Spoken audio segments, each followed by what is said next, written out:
If you grew up in a black household in the 1970s, you remember things that just don't exist anymore. I'm talking about products that were in every home, on every counter, in every bathroom. Things we used every single day that have completely disappeared or changed so much they're unrecognizable. Today, we're counting down 12 things black people used in the 70s that you can't find anymore. From that gold and black Afro-Sheen can, to the pocket-sized magazine that was in every barbershop, to the kitchen appliance that came in a color you'll never see again. And number 10, if you remember that one, you're about to get hit with some serious nostalgia. Let's get into it. We've got to start with Afro-Sheen. If you had natural hair in the 70s, you had Afro-Sheen. That iconic gold and black aerosol can was in every black bathroom, every bedroom, every barbershop in America. Johnson Products Company made it, and they knew exactly who they were talking to. George and Joan Johnson started that company in 1954 with just a $250 loan. By 1971, they were the first black-owned company listed on the American Stock Exchange, and Afro-Sheen was their crown jewel. You'd shake that can,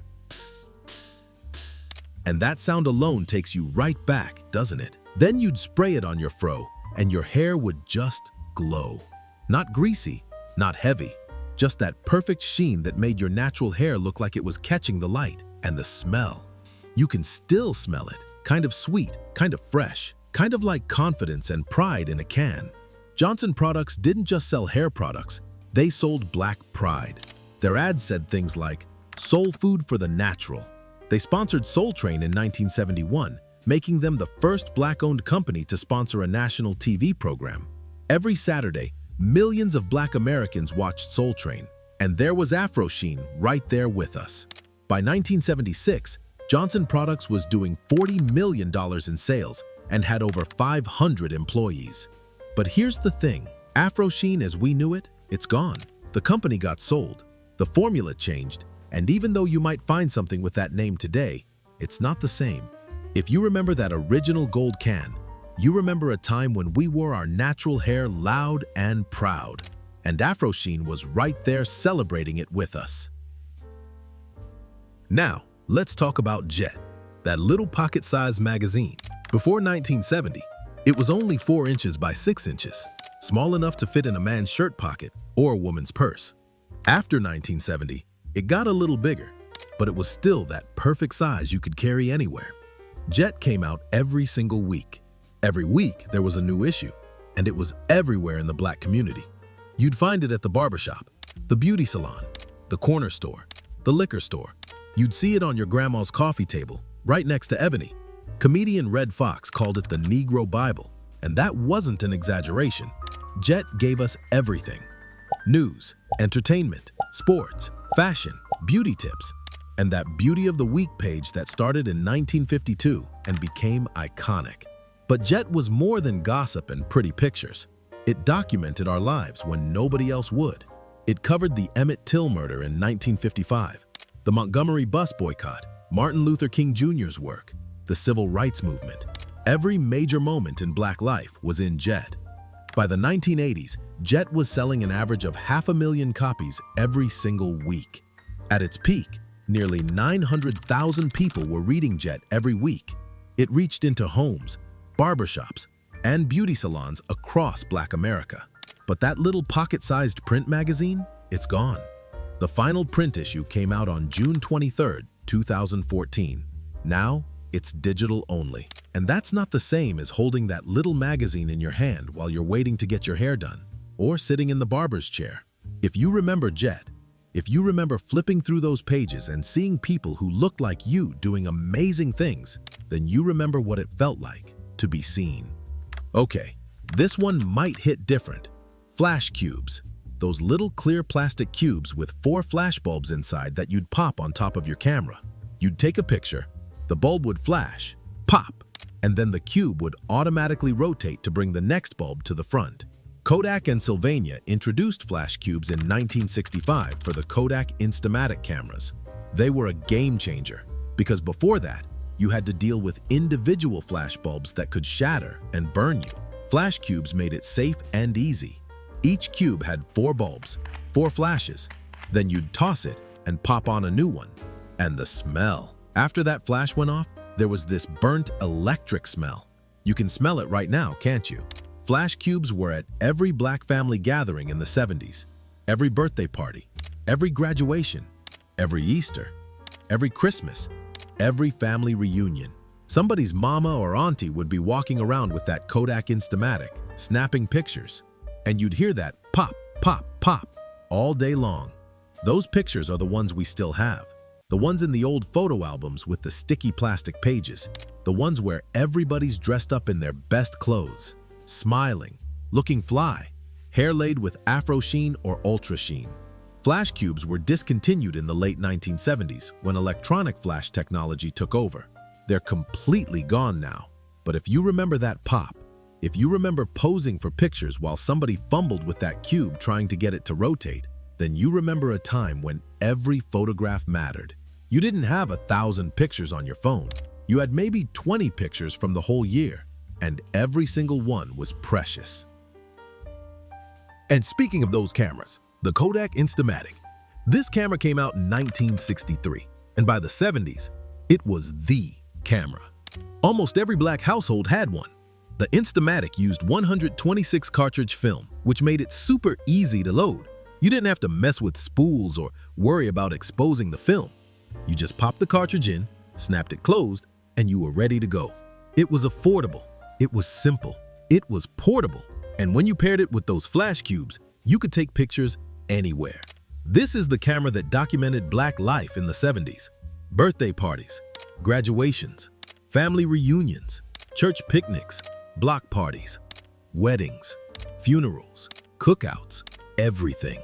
More than 50 million Instamatics were sold in the first 7 years alone. By the 70s, they were everywhere. Every family had one. The photos from those cameras, slightly grainy, sometimes a little blurry, with that red-eye glow from the flash. Those are the photos in our family albums.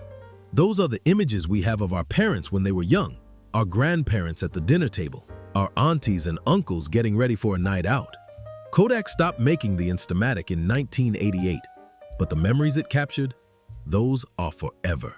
If you remember that camera, if you remember the sound it made when you advanced the film, if you remember waiting 2 weeks to get your pictures back from the drugstore, then you remember a time when taking a picture was special.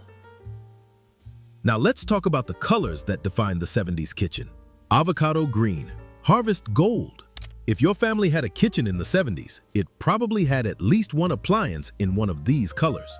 Maybe it was the refrigerator, maybe it was the stove, maybe it was the dishwasher, maybe it was all of them. Avocado green wasn't the deep forest green we see today. It had a yellow undertone that put it right in line with the browns and golds of the 70s. And harvest gold? That warm muted yellow that looked like wheat or corn. These colors were everywhere. Refrigerators, ovens, dishwashers, toasters, mixers, blenders, even the walls and the countertops. And it wasn't just white families who had these. Black families had them too. That avocado green refrigerator sitting in the kitchen, that harvest gold stove where your mama cooked Sunday dinner. These colors were part of the aesthetic of the time. The 70s were all about earth tones, browns, oranges, greens, golds. It was a whole vibe. But by the early 1980s, those colors disappeared. White appliances took over, then stainless steel, and avocado green and harvest gold just vanished. You can't find appliances in those colors anymore unless you're buying vintage or retro reproductions. And even then, it's not the same as walking into your grandma's kitchen and seeing that avocado green refrigerator humming in the corner. If you remember those colors, if you can picture that harvest gold stove or that avocado green dishwasher, then you remember what a 70s black kitchen looked like. Before we keep going, if these memories are hitting you, do me a favor, subscribe to Black Then. We're here to keep these memories alive, to celebrate the small things that made us who we are. And drop a comment. Tell me which one of these you remember most, or what else you had in your house back then. I want to hear your stories. Now, back to the list. Ultra-Sheen. If Afro-Sheen was for the natural, Ultra-Sheen was for the press and curl, the relaxer, the sleek styles. It was another Johnson Products creation, and it was just as popular as Afro-Sheen. Afro-Sheen was a conditioning hairdress that came in a jar. It had this rich, creamy texture that you'd scoop out and warm up in your hands. Then you'd work it through your hair and it would just melt in. Your hair would be soft, shiny, manageable, put together. The commercials were everything. Beautiful black women with flawless hair looking confident, looking powerful, looking like they were living their best lives. Afro-Sheen wasn't just selling a product, it was selling a standard, a vibe, a feeling. Johnson Products controlled about a third of the black hair care market by the late 1970s, and Afro-Sheen was a huge part of that success. But just like Afro-Sheen, Afro-Sheen as we knew it doesn't exist anymore. The company got sold. The formula changed. The whole thing shifted. What we remember is that jar sitting on the bathroom counter, that routine before school, before church, before you stepped out into the world, that feeling of being ready because your hair was right. If you used Afro-Sheen, you know. Blue Magic, that little yellow jar with the blue label. You see it right now, don't you? Blue Magic pressing oil came out in 1968, made by J. Strickland and Company in Memphis, Tennessee. It was created specifically for pressing and straightening hair, and it became the go-to product for that. If your mama was pressing your hair with that hot comb on the stove, Blue Magic was what she used first. She'd scoop a little bit out with her finger, warm it up between her palms, then work it through your hair, section by section. Then came the hot comb. You'd sit there, stiff as a board, because you knew if you moved, you might get your ear burned. You'd hear that sizzle when the comb went through your greased hair. And you'd smell it, that smell of hair and Blue Magic and heat. You'd sit there barely breathing until she was done. But when she finished, your hair would be laid, smooth, shiny, perfect. Blue Magic wasn't just for pressing. People used it to slick down edges, to add shine, to keep styles in place. It worked. And the ingredients were simple: petrolatum, lanolin, lecithin, mineral oil, and fragrance. In 1974, they came out with Blue Magic Conditioner Hairdress, and both products became staples. Blue Magic is still around today, but it's not the household name it used to be. Back in the 70s, that yellow jar was in every black bathroom, on every dresser, in every beauty supply bag. If you remember that sizzle, if you can still feel the heat of that comb close to your ear, then you remember a time when getting your hair done wasn't just about looking good. It was about sitting in the kitchen with the people who loved you most. Now this one right here, this is powerful. The Afro Pick with the raised black power fist on the handle. This comb was designed by a man named Anthony R. Romani in 1972. He submitted the patent in 1974, and it was granted in 1976. And even though Romani was Italian, the design he created became one of the most iconic symbols of Black pride in the 1970s. If you had a natural in the 70s, you had one of these.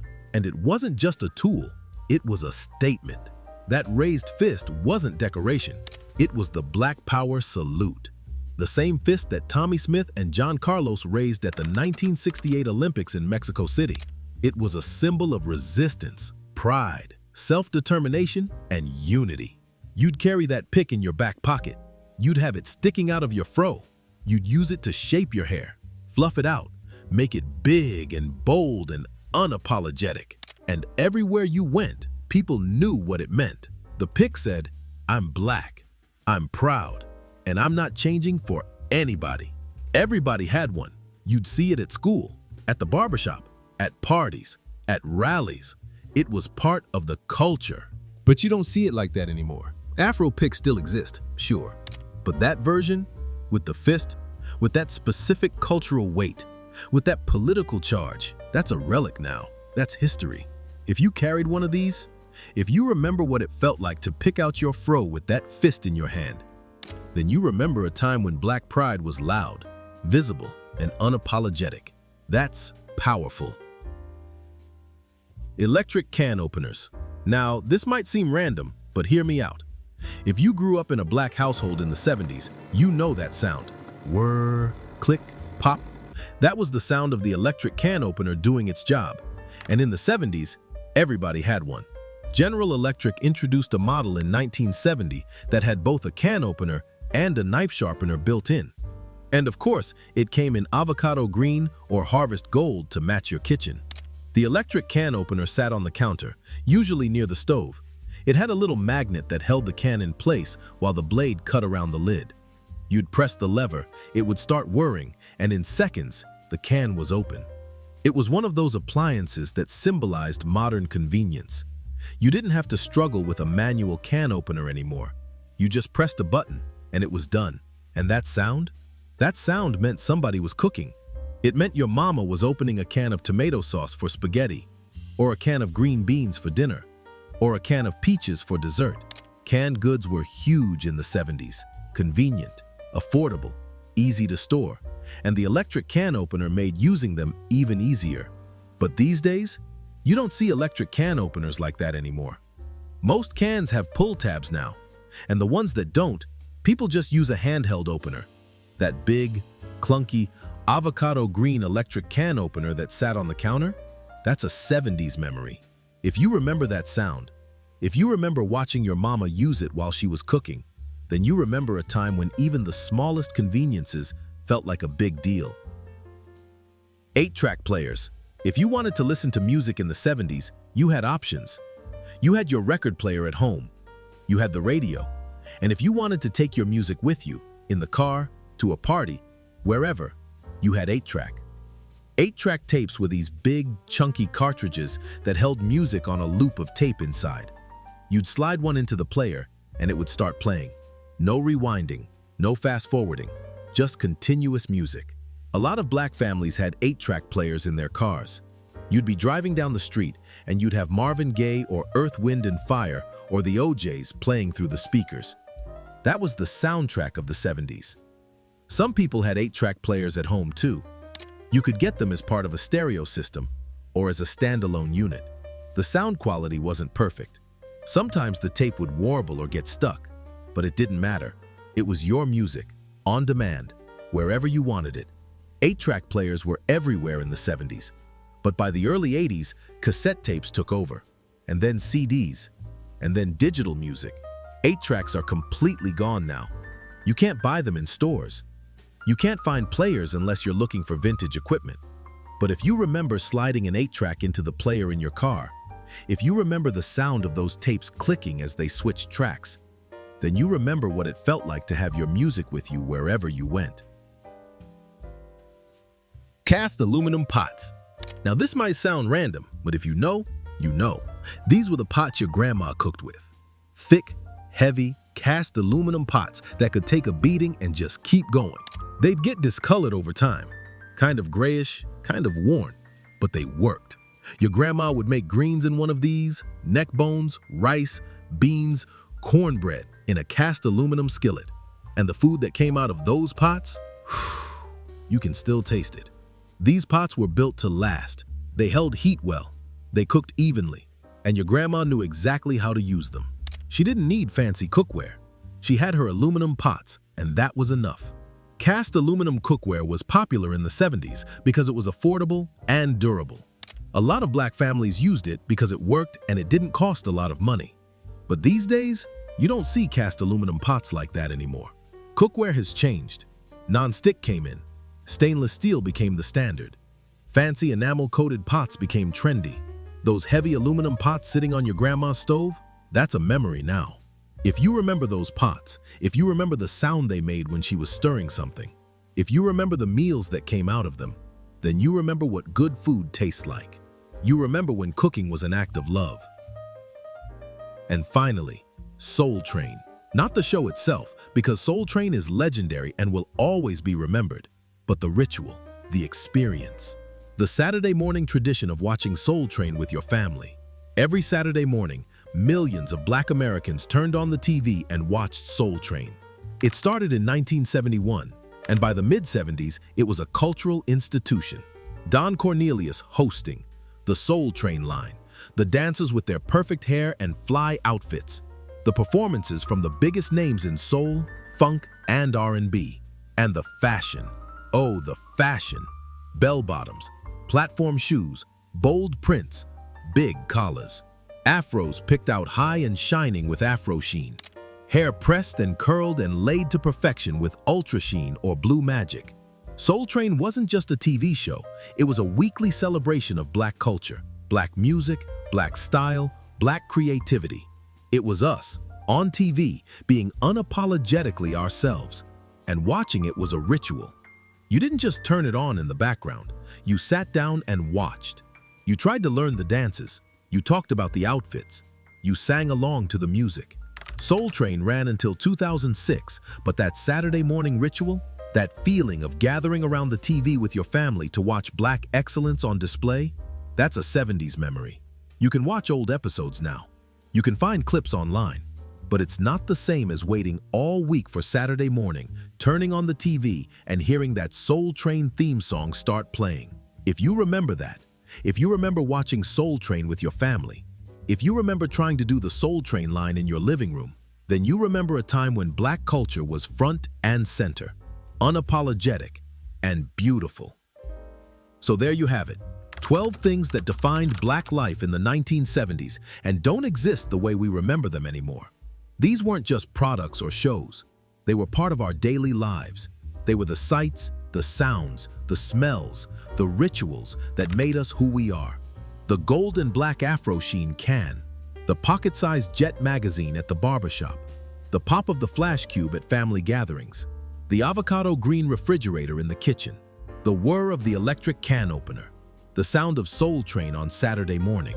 These are the memories that stay with us. If this video brought back some feelings for you, I want to hear about it. Drop a comment and tell me, which one hit you the hardest? What else do you remember from the 70s that I didn't mention? What was in your house? And if you want more trips down memory lane like this, subscribe to Black Then. We're here to keep these memories alive and celebrate the beauty of Black culture, one memory at a time. Thanks for watching. I'll see you in the next one.